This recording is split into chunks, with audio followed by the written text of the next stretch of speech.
Great warriors, hello and happy Thanksgiving. We're celebrating Thanksgiving over in the United States, as you know, and you're celebrating it wherever you are in all parts of the world, and we'll be talking to you individually. We're honored to be joined on today's call by great patriots. You are really great patriots representing each branch of the American Armed Services. Melania and I want to express our profound gratitude for the extraordinary sacrifices you make to defend our nation while you're away from your families and loved ones. I hope that you'll take solace in knowing that all of the American families that you hold so close to your heart, we're all doing well. The nation's doing well economically, better than anybody in the world. We're the hot nation of the world, and it's nice to know you're fighting, and you're fighting for something that's doing well, and that's our country. I want to begin by welcoming Colonel Stephanie Barton and the men and women of the 101st Airborne Division. These are real warriors, and you have the Resolute Support Sustainment Brigade, and they are joining us from Bagram Airfield in Afghanistan, where our soldiers are providing invaluable aid in combined joint area operations throughout Afghanistan. You are doing an incredible job. A lot of progress has been made, and your courage truly inspires us all. We know what you're doing, and we watch it. Oftentimes, we're watching it every night during the news, and we know it's dangerous, and we also know that you've had an unbelievable impact. Joining us from Al-Jabar Air Base in Kuwait is the Central Command Response and Crisis Response Special Purpose Marine Air Ground Task Force. Lieutenant Colonel Sam Howie, you are really great Marines, and you're the embodiment of honor and courage and commitment.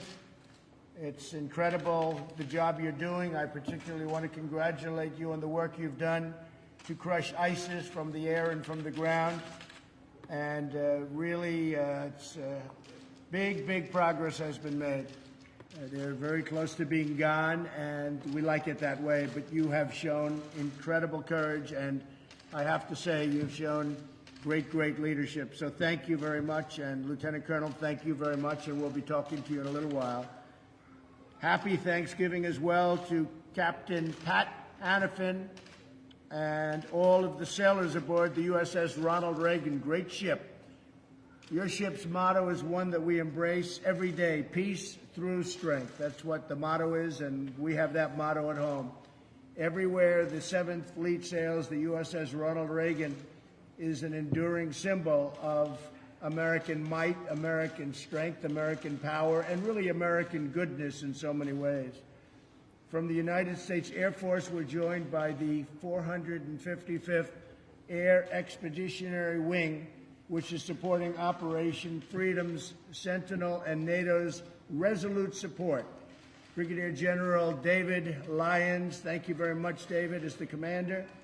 And I want to congratulate you on every minute of the 455th for your outstanding work. Not only have you destroyed hundreds of ISIS, and actually far more than hundreds, and many Taliban targets, but you protect coalition ground forces throughout the region, and you protect them like nobody else. It's incredible the job you do, and I just want to thank you all for being on. And I have to say, General, it's great to speak to you by teleconference and by phone, because your reputation is an incredible one. Representing the U.S. Coast Guard, our crew members from 6 Coast Guard cutters, from the shore support teams that are part of Patrol Forces Southwest Asia, which is the largest Coast Guard unit outside of the United States. And I'm actually going right now. I'm in Palm Beach, Florida, and I'm going over to your local Coast Guard station, and we're going to spend some great time with the men and women of the Coast Guard. They have, from a lot of standpoints, you could call it branding, you could call it whatever you want, the job they've done on hurricanes in this country. They've saved thousands and thousands of people. In fact, in Texas, they saved over 12,000 people. If you think of what that means, over 12,000 people. They went into seas, and they went into areas that nobody else would go into, and it was incredible what they've done in Texas. what they did in Florida, what they did in Puerto Rico. The Coast Guard has really become a symbol of strength and perseverance and toughness and genius, actually. It's purely genius. So hello to Lieutenant Nicholas Hartman, who is the commanding officer of the cutter Aquanet. And I also want to congratulate Seaman Christopher Wilson on being selected for A school. That's A, like in A. That's the best, right? Seaman Wilson, you truly make us proud. Congratulations. That's a big deal. Going to that school is like going to the Wharton School of Finance if you happen to be doing what you do. And to everyone in today's video conference also, I want to thank you all for serving. Today we thank God for the blessings of having you people be our heroes, and you really are our heroes. And your families are back here, and they love you, and they respect you, and they look forward to seeing you, because you're the ones who keep America safe and strong and free. You do a job like nobody else, and it is really great respect that we all have. You are very much appreciated, like you wouldn't believe, by the American public, by the citizens of our country. I want to maybe start with the Air Force, and I know that Brigadier General David Lyons is on the phone. And David, tell me a little bit about what you're doing. Our mission here, we defend the two busiest airfields in Afghanistan, Kandahar and Bagram. We support our teammates and our mission sets, and then we deliver decisive combat air power across the entire country of Afghanistan. And Mr. President, I know you can't see us right now, but you've got 150 airmen in this room that would love to say Happy Thanksgiving to you. Vultures, what do you say to the President? Happy Thanksgiving! That's great. That's really fantastic. How are things going over there? Are you looking up? How is it looking to you? You've seen it. You've been there a while, and you've seen what's going on. You know what's happening better than anybody. How do you find things going? Both the Taliban and ISIS are resilient adversaries, but I think that we're doing well. We get after them every single day. Our objective here is to fight the away game. And so what I mean by that is we never want this adversary to reach our shores again. And so every airman here is dedicated to keeping this fight away from our shores. A stable Afghanistan is good for Afghanistan, but we do what we do for America, sir.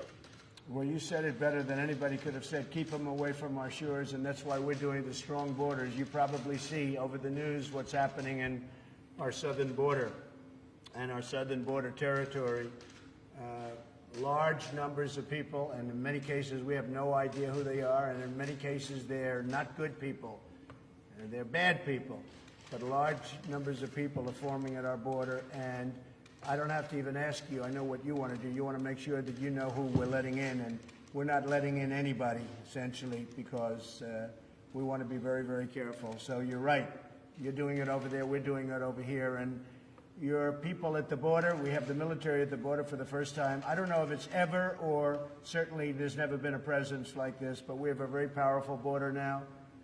We have the Cosentina fencing, and we have things that people don't even believe. We took old broken wall and we wrapped it with barbed wire plus. I guess you could really call it barbed wire plus. This is the ultimate. And nobody's getting through these walls, and we're going to make sure they're the right people, because that's what you and your family want, and all of your families, that's what they want. And that's why we're all fighting. You know, we're fighting for borders. We're fighting for our country. If we don't have borders, we don't have a country. So we're doing very well in the southern border. We're very tough. We get a lot of bad court decisions from the Ninth Circuit, which has become a big thorn in our side. We always lose, and then you lose again and again, and then you hopefully win at the Supreme Court, which we've done. But it's a terrible thing when judges take over your protective services, when they tell you how to protect your border. It's a disgrace. So we're winning, and you're winning, and I appreciate it very much. And General, your reputation's an incredible one. Thank you very much for doing the job, and I'll see you back when you're in the United States, or maybe I'll even see you over there. You never know what's going to happen. Thank you, Mr. President. We appreciate that. Thank you very much. Thank you very much. Really great. And thank all the men and women with you. Really spectacular people. Well, next, let's talk to the U.S. Coast Guard Commanding Officer, Coast Guard Cutter, Aquanet, and it would be Lieutenant Nick Hartman. And so, Nick, tell me a little bit about what you're doing, where you are, and how's it going? Good morning, Mr. President. This is Nicholas Hartman, like you mentioned, from Coast Guard Cutter Aquidneck. Here in the room, we have 14 members from Patrol Forces Southwest Asia, and we're located in the Kingdom of Bahrain, Mr. President. Our mission out here is to patrol Arabian Gulf straight to Hormuz and conduct our U.S. Central Command and NAVCENT objectives here in the Gulf. A lot of our work is partnering and building relationships with the Gulf Coast countries, and so that we have a good standing and resolve here in the Arabian Gulf and at Central Command AOR. Things, in my opinion, are going very well for us. And what do you see in the region? What's going on in the region? How are they feeling about things? How are they feeling about trade? Because, you know, trade for me is a very big subject all over. We've been taken advantage of for many, many years by bad trade deals. We don't have any good trade deals. How are you finding things in the region, Nick? Mr. President, from our perspective out on the water, sir, we're seeing that there is an abundance of trade happening in the region. There are vessels moving through the Straits of Hormuz and across the Arabian Gulf on a daily basis, carrying cargo to and fro, and we don't see any issues in terms of trade right now, sir. Okay. Well, you'll keep it that way, and you know we want to have good free trade. We also want to have fair deals where we can do well too, not just everybody else. Right now, every nation in the world does well with us. We don't do well with them. So that's changing, and it's changing fast. And where you are is a big factor in that, as you know. You've been told and you've been briefed. Well, I want to thank you very much, Nick, and great job. And again, as I said, there's no brand that's gone up like the Coast Guard over the last couple of years because of what you've done with the hurricanes in this country. People saw things that they've never seen before. The bravery of your people going out in waves like you know, record-setting. It's been record-setting. The one hurricane in Texas, they say, dumped more water, and it was more violent in terms of water than anything we've ever had in the country. And you guys went out there and you did it like just a day in the office, and I really appreciate it. We all really appreciate it, Nick. And thank you very much. Thank you very much. Thank you, Mr. President, and happy Thanksgiving. Thank you. You take care of yourself. Let's go to the Army. Good old Army. We love the Army. We have Colonel Stephanie Barton, the U.S. Army. And Stephanie, tell us a little bit about yourself and where you are and what you're focused on, what you're doing. First and foremost, good morning and happy Thanksgiving on behalf of the 101st Sustainment Brigade. We're currently located in Bagram, Afghanistan. Serving what we do for the country of Afghanistan, we're the senior logistics headquarters in theater. And it is an away game, and I will tell you, in order to fight and win the nation's wars, it's because of sustainment and logistics. And you've got highly motivated, true professionals in this room and outside this room that are truly making it happen. We support, if it's in the hands of the warfighter, it comes through us to them. So we support everything from coalition to joint forces, from border to border here in the country, sir. Good. And how are you finding things in Afghanistan right now? Sir, it's good. We're truly making the mission happen. When it comes to sustainment, we're responsible for all the strategic, operational, and tactical logistics. If it comes in the theater, we get it in the warfighter's hand. But we have a phenomenal team, and I can't speak enough about that, because a lot of the times the sustainment community, we're behind the scenes, which is fine. But it's a good team effort, and it takes the support by all to make it happen. So, Colonel, how many people are you commanding right now, would you say? 10,000. Wow. That's a lot of people. That's fantastic, Stephanie. That's beautiful. That's beautiful. And not only is it important what you're doing, but you're enjoying what you're doing. Is it right? Sir, absolutely. We truly love it. And I will tell you, our formation is a great mixture. We have all the Army combos from the active duty, National Guard, Reserve.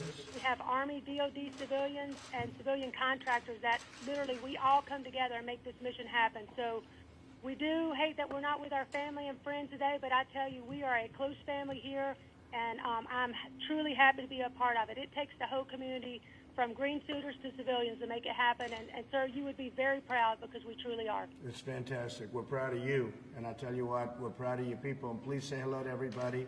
Have an incredible Thanksgiving, and now we're taking good care of you. You know, the budget's now at $716 billion, Stephanie, right? So we're getting rid of some of that old equipment that you see what's going in, the best in the world, right? So you see a big difference, an awfully big difference from what we had before, and it's only getting better. We'll be stronger than ever before, and with people like you, we feel very confident. So, Stephanie, thank you very much. Happy Thanksgiving to all, and I will see you when you're back.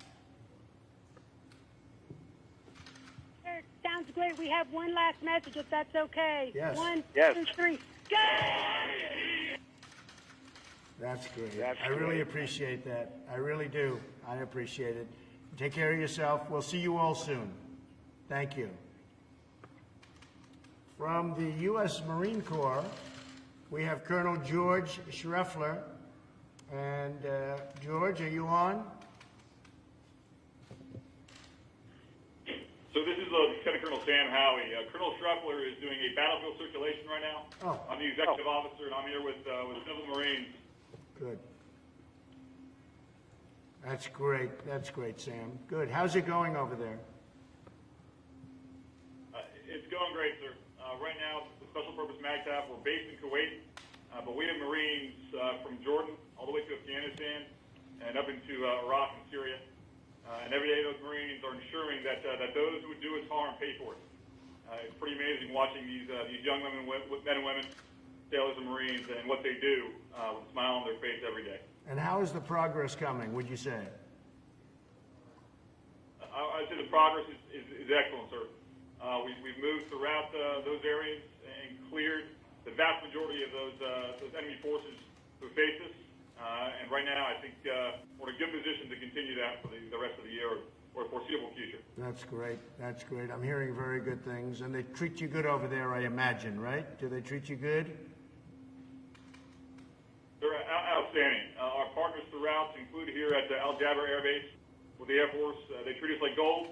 We want for nothing. And today we had, I think everyone can agree, a fantastic Thanksgiving dinner here aboard the base.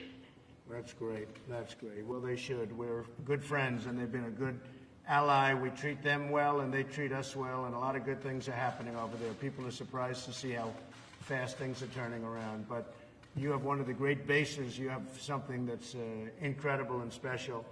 And we'll get to see you, George. We're going to get to see you very soon. And I will say, and say hello to everybody else, but I will say I want you to have a great Thanksgiving. You are, what's the time difference? What is your time lag over there? How many hours between, let's say, East Coast? Right now, sir, it's 1800 in the evening. Right. So Right. it's about a Big. 10-hour difference between Yeah, us. Yeah. that's a pretty big That's time a pretty big difference, right? difference, right? That's a pretty big time difference. So you've celebrated. Well, listen, you just take care of yourself and say hello to the Colonel and everybody. And you're special people, very, very special people, and we're very proud of you. And give my regards to Kuwait and everybody, but a lot of progress being made. Your country is really doing well. It's really doing well, like it hasn't done before. So that's good. It's always good to be fighting for something that is working. And unlike a lot of countries, this one works well, and it's working better than ever. So we'll see you when you're back, or maybe we'll see you some other place, okay? You're out there, Semper Fidelis. Well, thank you very much. Thank you very much. Thank you. Take care of yourself. From the U.S. Navy, we have the commanding officer, Captain Pat Hannafin. And Pat, are you on the phone? Yes, sir, I'm with you. And from the over 4,800 sailors and airmen aboard USS Ronald Reagan, the nation's only permanently forward-deployed aircraft carrier, we are currently in Victoria Harbor, Hong Kong, about 13 hours ahead of you. Still Thanksgiving here. And from all the sailors aboard Reagan, serving strength for America in the Indo-Pacific, we wish you a happy Thanksgiving. Well, that's great, Pat. I appreciate it very much, and say hello to everybody, and happy Thanksgiving to you. So the condition of the ship is A1? Alpha 1, sir, absolutely. Okay, good, very important. So, you know, we have another big one. The Gerald Ford is going to be joining you pretty soon. How does this compare in size and scope with the Gerald Ford? You know all about that. That's the new one, right? Yes, sir. Size and scope, a good friend of mine just left command of that. But size and scope about the same. Certainly some improvements there to the plants and a few of the radars, and even the catapults and gear are slightly different as well. So But we'll push it up hey, for Pat. daily. Yeah, Pat, tell me about the catapult system. So on the Gerald Ford, they don't use steam, which is the first one that I've ever heard of that doesn't use steam. And I know they have some difficulties, which I'm not happy about, and they spent a lot of money. And I was just curious, the steam system is tried and true for many, many years, as long as we've had aircraft carriers. How do you find steam versus what they're doing on the Gerald Ford, which is electronic and digital, if you can believe it? Yes, sir. All of our Nimitz super carriers have been using steam for decades, and we find it pretty reliable. However, the electromagnetic catapults that they're running there offer some great benefits. Obviously, like any new piece, you got to work through the bugs, but they offer some benefits not only to stress and strain on the aircraft to extend service life and other pieces. I have no doubt we'll work through that just as we work through all of our other advancements and continue to bring it to the enemy when called to do so. So when you do the new carriers, as we do and as we're thinking about doing, would you go with steam or would you go with electromagnetic? Because steam is very reliable, and the electromagnetic, I mean, unfortunately you have to be Albert Einstein to really work it properly. What would you do? Yes, sir. You sort of have to be Albert Einstein to run the nuclear power plants that we have here as well, but we're doing that very well. I would go, sir, Mr. President, I would go electromagnetic cats. I think that's the way to go. We do pay a heavy cost for transiting the steam around the ship. Good. Okay. I like to hear that. I'm actually happy about that answer because at least, you know, they're doing what they're doing, but that's actually a very good answer. So, Pat, how are you seeing things over there? What's going on? Yes, sir. We have been flying, sailing, and operating everywhere international law allows, just as we have for decades out here, in full support of our free and open Indo-Pacific push in company with our Japanese and other allies. We've worked with the Japanese here in Keen Sword, the Australians, Canadians, so a lot of allies out here, and we are certainly their best friend and our allies and our adversaries' worst fear. And that's exactly what we want to do, is bring peace through strength to this region. Right. And you have a 6-month deployment approximately? Sir, we're a little shorter than that, but Reagan, as your only permanently forward deployed carrier, spends about half of the time each year out and about half back in getting maintenance work on it. Each of the sailors and airmen aboard spend 3 to 5 years out here with us at a time before going back to a stateside assignment. But we're all honored to be serving the nation out here. Right. Pat, why is it that the Reagan is the only one that's permanently deployed of all the aircraft carriers? Why is that? Was it set up for that, or is it just happens to be? Yes, sir. We have worked a single aircraft carrier out in Japan for decades now. Reagan took that role back in about 2013. I'm sorry, that's not quite right. About 2016. But it switches out, so different carriers out here for different periods of time. It was George Washington before us, and then a few of the conventional carriers, you know, going way back to Midway, Kitty Hawk, and Independence. Right. So we've been running that for a while. But it's just an infrastructure piece. It takes quite a bit of infrastructure to make that work, but we get a lot of presence out of it for the region. And do you feel safe in the region? Do you see any hostility? Do you see any aggression? Because, you know, you're hearing a little bit about aggression from a couple of the players. What are you feeling? Yes, sir. We have safe and independent operations out here throughout the theater. We do feel safe. There have been a couple of close calls, but in most cases, the vast majority, they are professional navies, and we have no doubt that we can bring we bring the U.S. interest to the theater, and expect that to continue into the future. That's great, Pat. Well, I want to wish you a happy Thanksgiving and say hello to everybody in the Navy. And just in closing, I want to wish everybody a really, really happy Thanksgiving, and we'll see you when you're back, and maybe I'll see you over there. But it's a great honor to talk to you and know everything about what everyone is doing, and you're doing an incredible job, and you're keeping us safe, and we all miss you back here, but we'll be seeing you soon, and on behalf of the whole country, I want to just thank you for what you're doing. Very, very special people, men and women that are just incredible people. You're highly respected. And I tell you what, our country has such respect. I don't think you hear it enough, but our country has such respect for you and the job you do. So happy Thanksgiving, and we will see you soon.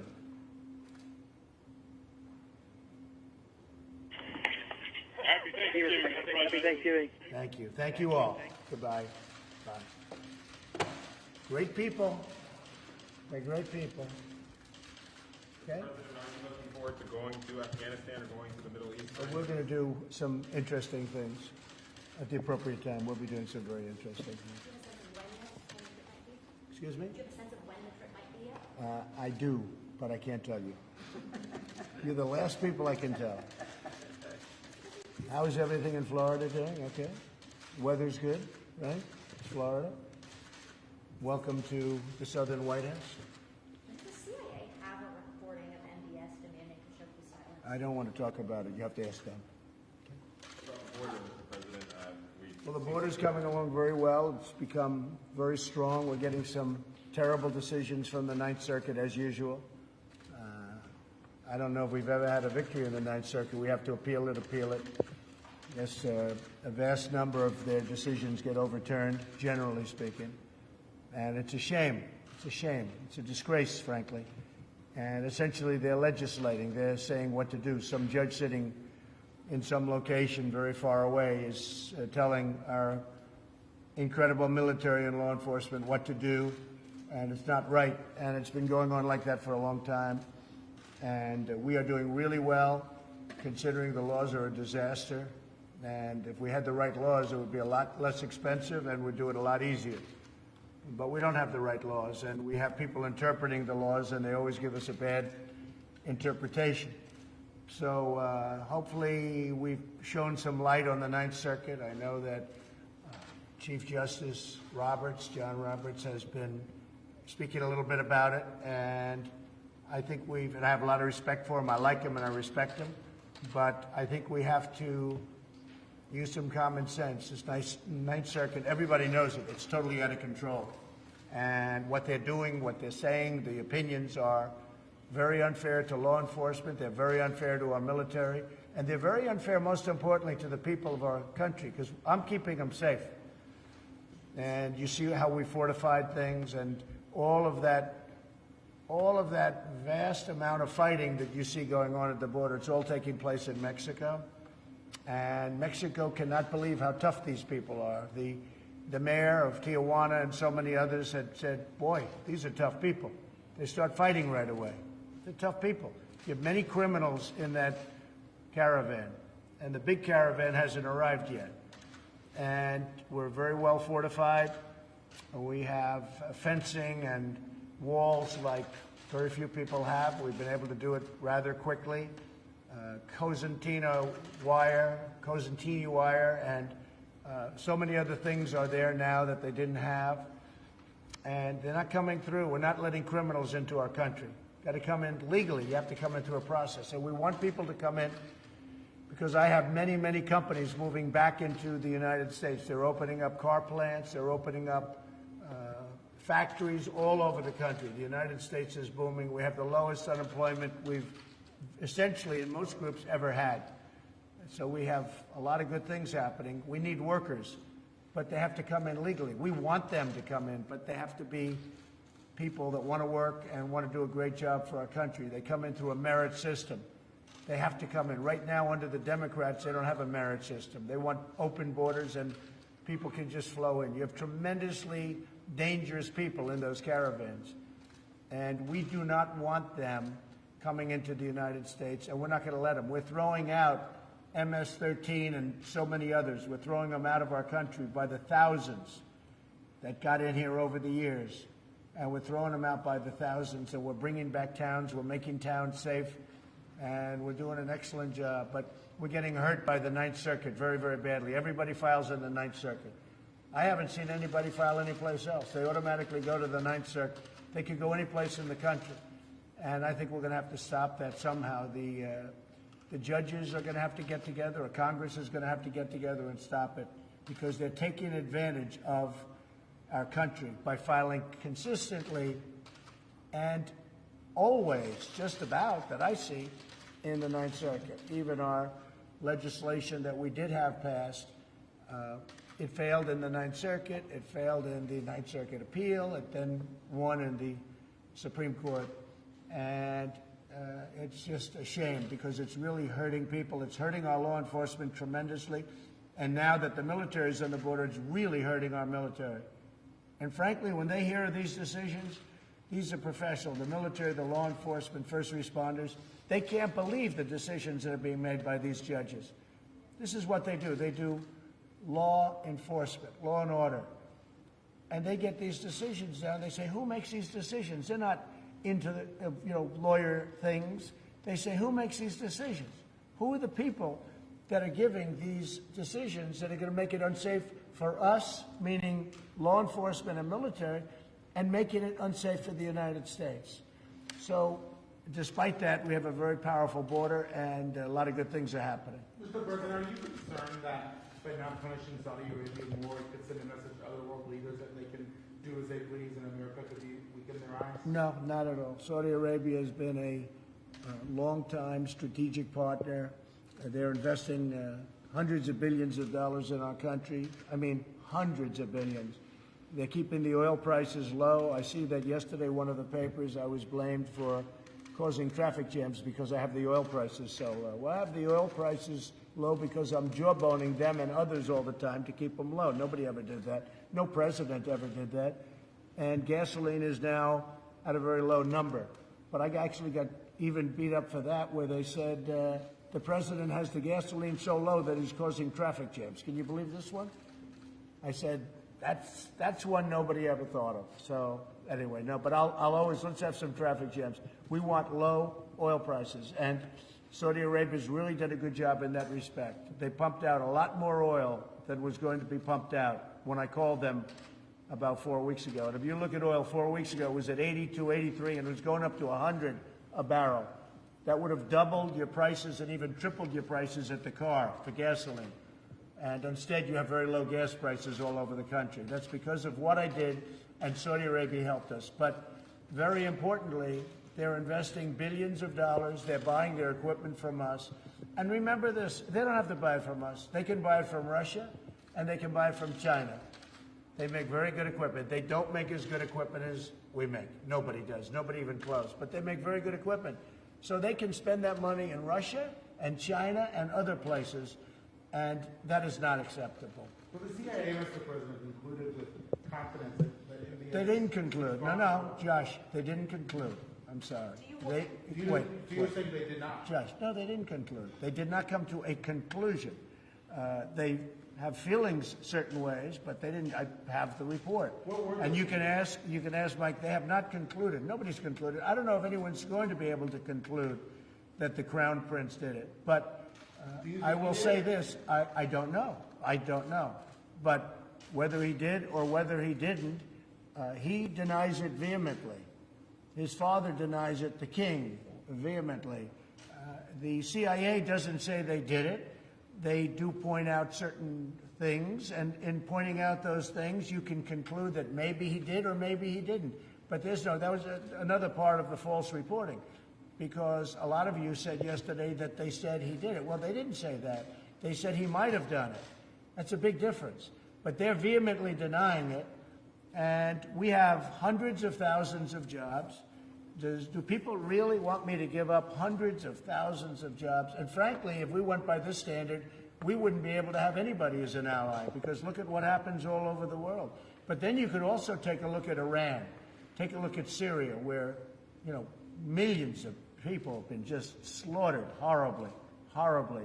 You take a look at what's going on in Iran and the vicious situation that's taking place there and the number of people that are being killed and slaughtered. You take a look all over the world.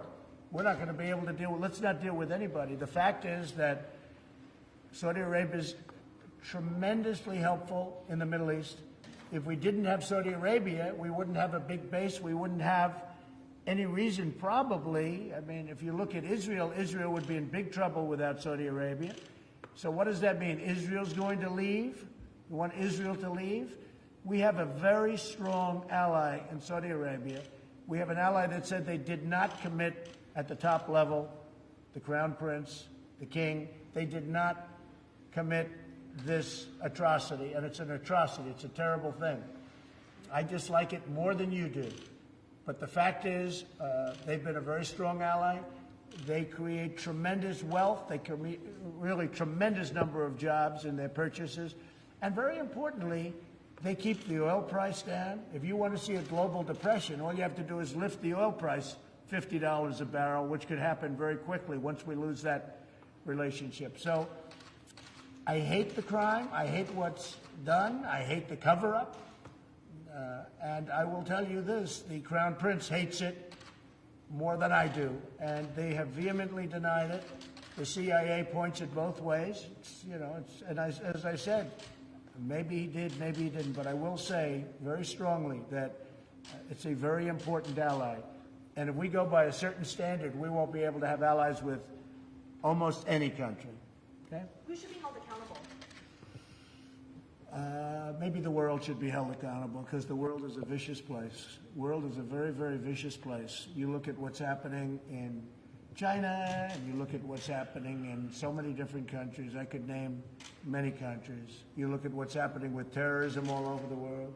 That's the other thing with Saudi Arabia. They really are. They're putting up tremendous amounts of money to actually fight terrorism. Now, they were a part of terrorism, and nobody's going to try and justify that. They were a big part of it.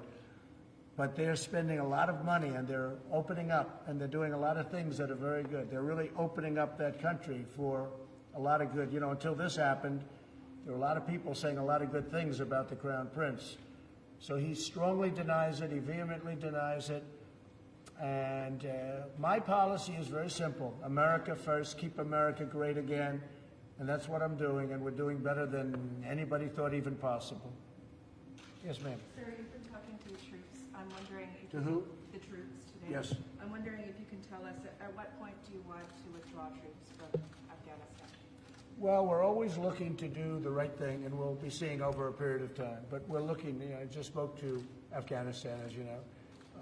We're always looking to do whatever's right.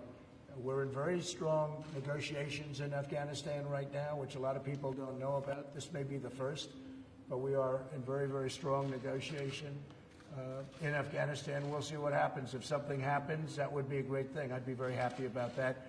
I really think the people of Afghanistan also, and they are good fighters, and they fought for a long time. They fought for a lot longer than we fought. They've been fighting for many, many, many decades. But I think they're tired of fighting. And we'll see what happens, but we are talking about peace. And we'll see if that happens. Negotiations with? We have negotiations going on. I don't know that they're going to be successful. Maybe they're not. Probably they're not. Who knows? They might be. They might not be. You know my attitude on all of that stuff, whether it's North Korea or anybody else. Maybe they are going to be successful. Maybe they're not going to be. But we have negotiations going on right now in Afghanistan. Okay? Mr. President, what is your response to people who say that a phone call wasn't enough for the troops today? Well, nobody's done more for the military than I have. I took the budget from very little to 700 billion and then 716 billion. And I'm now going over to the Coast Guard, where I did last year, and I will probably a lot, but we're going over to the Coast Guard. I really believe nobody, in fact, a number of generals were on television over the weekend, and just unrelated, but they all mentioned the fact that nobody's done as a president for the military in a long time what I've done, because I've taken spending where you had a depleted military and it wasn't being fixed and it was a mess, and it frankly put us in danger. And I was able to get Congress to give us $700 billion and now $716 billion for our military. And I've also done more for the vets than anybody's ever done. I got choice approved. They've been trying to get choice for 40 years, more than 40 years. They couldn't get it. Where a vet can go directly to a doctor now, instead of waiting on line for 2 months and 2 weeks and 3 weeks, and amounts of time that are unthinkable to anybody, including yourselves. So I think I've done more than anybody else, certainly in many, many years and probably in many decades.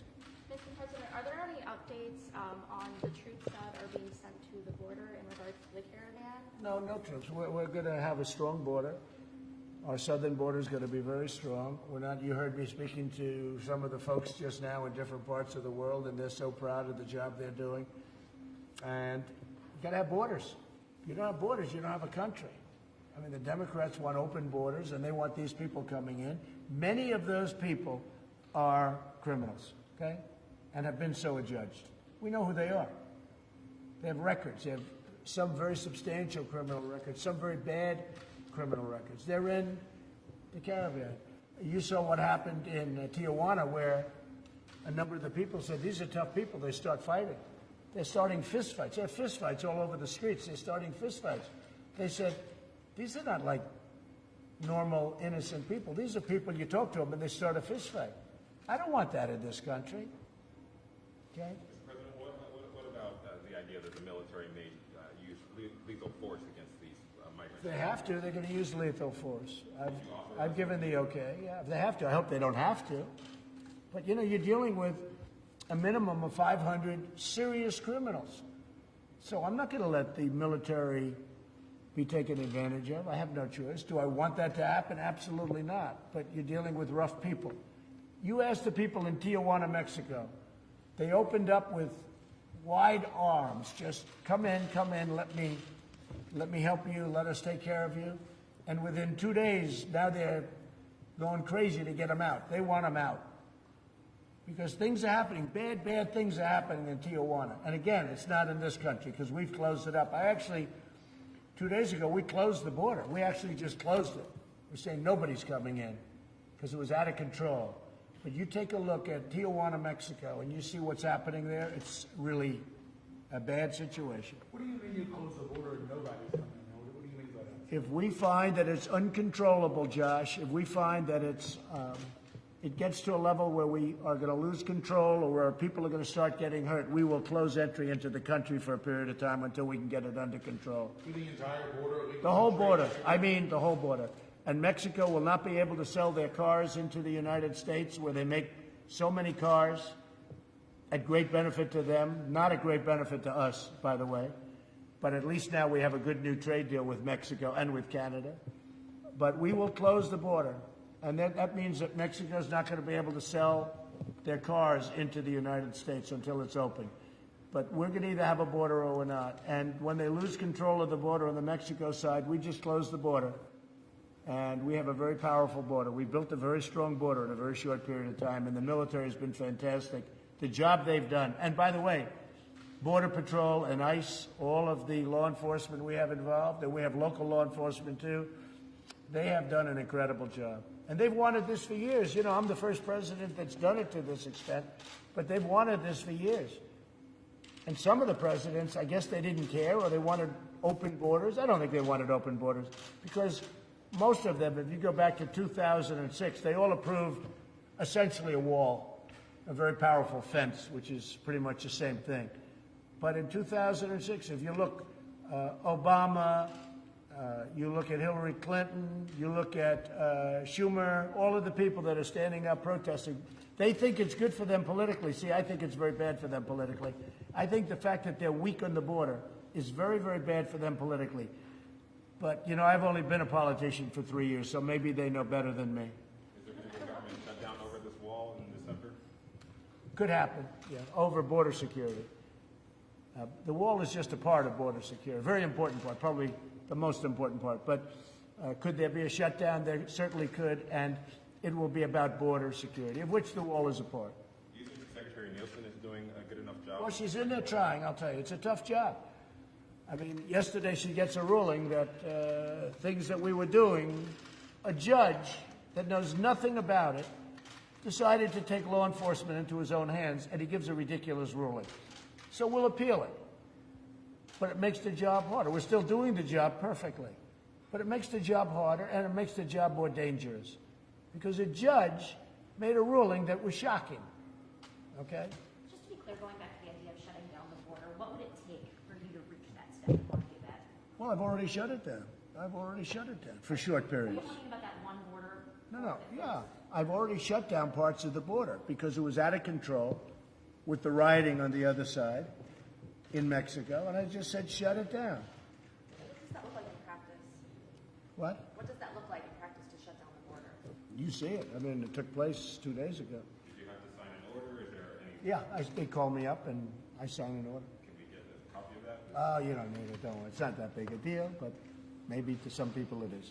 What we want to do is we want to have a strong border. We want to have people come into our country. I want to have a lot of people come in. We need them. But they have to come in through merit, and they have to come in legally. They have to come in legally. You know, we have a lot of people, millions of people that have been waiting online for years to become citizens of our country. Great people. They went through a whole process. And then these people come in and they think they're just going to walk in and it's a very unfair thing to all of the people that have been waiting online, in some cases for many years, because they've done it right, but they don't think they've done it right because they say, well, how can we do it right? And we go through this very complicated legal process, and they have lawyers and everything else, and then you have people rushing through the border, and they're supposed to stay. It's not happening with me. We've been very tough on the border. I mean, the problem that we have is that I've created and helped create a country that's doing better than it's ever done economically, so a lot of people are coming up here because their countries are not doing well. And perhaps for a reason. But whatever that reason is, their countries are not doing well. Okay, a couple of more. Anybody else? What about a follow-up? Yes, ma'am. How prepared are you for this meeting with President Xi? How are you preparing for it, and how confident are you? I'm very prepared. I've been preparing for it all my life. You know, it's not like, oh, gee, I'm going to sit down and study. I know every ingredient. I know every stat. I know it better than anybody knows it. And my gut has always been right. And we're doing very well. And I will tell you, China very much wants to make a deal. China has been taking advantage of the United States for many, many years. They have taken out $400, $500, and $600 billion a year. That doesn't include the theft of intellectual property, which has been horrible, what they've been doing. And, you know, it's not a question of preparing. I think I prepared for this meeting. I had a meeting literally right in that corner with President Xi. We have a great relationship. I like him a lot. I think he likes me. He probably likes me less now than he did before we did what we're doing. But we've picked up trillions of dollars in value, and China has lost trillions of dollars in value since I'm president. Trillions, many trillions of value. And we've picked up many trillions of dollars in value. And we are a true economic power, far greater than we were before I became president. We are an economic power that is far greater than we were. When I took over, we were teetering. We were in bad shape. We were going down to -4, -5, -6% in GDP. Instead, last quarter we hit 4.2%. And we are doing very well. I can say this, China wants to make a deal very badly. Do you think it's going to happen? Because of the tariffs, because right now on $250 billion, they'll be paying as of January 1st, 25%. And in many cases, they're already paying 25%. On the rest that they're not, they're paying 10%. But the 10% goes to 25% on January 1st. And so they're going to be paying a tremendous amount of money, which, frankly, is great for our country. We're taking in billions of dollars from China. We never took in 10 cents from China. They took everything from us. We never took anything from them. Now, as of already, we're taking in billions. China is, people don't understand this. China is right now paying us billions of dollars a month. That's never happened before. And soon, they're going to be paying us many, many billions of dollars a month. But China wants to make a deal. If we can make a deal, we will. Are you worried about Matt Whitaker's finances and his potential happiness? No, Matt Whitaker's a highly respected person. And, you know, once I choose somebody, they always go through hell. But Matt Whitaker is a highly respected man. The Justice Department respects him tremendously. I've spoken to a lot of people. And, you know, the press has been nasty to Matt Whitaker. But I can tell you that he is a highly respected, strong person. And he's doing a great job. Everybody tells me that. He's doing a really great job. Have you done anything, Mr. President, to try to bring Julian Assange back to the United States? And No, I haven't been asked to, no. Would you want him to face charges here? Do you think I don't know anything about it. I'm not very familiar with the whole situation. But I would say that if somebody made a request, I guess it's something we consider. I just don't know very much about that situation. Okay? What else? Anything else? Are you interviewing people this week for new jobs in your administration? Yeah, we'll have a few. I'm very happy with my cabinet and people that work for me and for us, really work for the country. We have a great cabinet. We have absolute stars. But a few of them, I would say, can do very well outside. Everyone's doing well when they leave. That's one thing I'll tell you. Everyone that leaves the Trump administration has come out really well. I'm very proud of a lot of them. Look at Hope. Hope Hicks is doing a fantastic job. She's a fantastic young woman, and I'm very proud of her. Look how she's doing. She's become a very important person in the outside world. And we have many such people where they work here for a year and a half or for a period of time, and they go outside and they do really well. Many of them. So, and that's what I want. I want to see. There's always a lot of change. Yeah, I'll probably be changing a couple, maybe a few, but very little. Overall, we're very happy. Are you doing interviews this week for that? Yeah, I'm doing interviews this week. I'll do interviews as we say in the Southern White House. People like doing interviews here. What jobs are you interviewing for, Mr. President? Well, I'll let you know. But you'll be seeing. I know. Maybe I will. Have you talked to Ivanka about her emails? Yeah, I have, actually. And very innocent, a short period of time, very early on. There was no deletion of emails like the 33,000 plus probably another 100,000 that Hillary Clinton did after she got a subpoena. There was no bleach pit. There was no anything, just innocent emails. There were no classified emails. A much different deal. It's another fake news story. And she did transition out. She was a private person, and then ultimately she transitioned out from private to government. And I believe all of her records are in the Historical Society, the historical records. Much different than the other situation that I've talked about for a long time. But she transitioned out, but everything's in historical records. I'll see you over at the Coast Guard. I'm going over to say hello to the Coast Guard right now, which I look forward to. I'll see you. I don't know if you're going, but if you are, I'll see you there. Thank you all very much. What are you most thankful for, Mr. President? For having a great family and for having made a tremendous difference in this country. I've made a tremendous difference in the country. This country is so much stronger now than it was when I took office that you wouldn't believe it. And, I mean, you see it, but so much stronger that people can't even believe it. When I see foreign leaders, they say, we cannot believe the difference in strength between the United States now and the United States 2 years ago. Made a lot of progress. Thank you very much. The lawyers come back from Mueller, and we're going to see you guys at the Coast Guard. Thank you so much. Thank you, everybody. Thank you so much.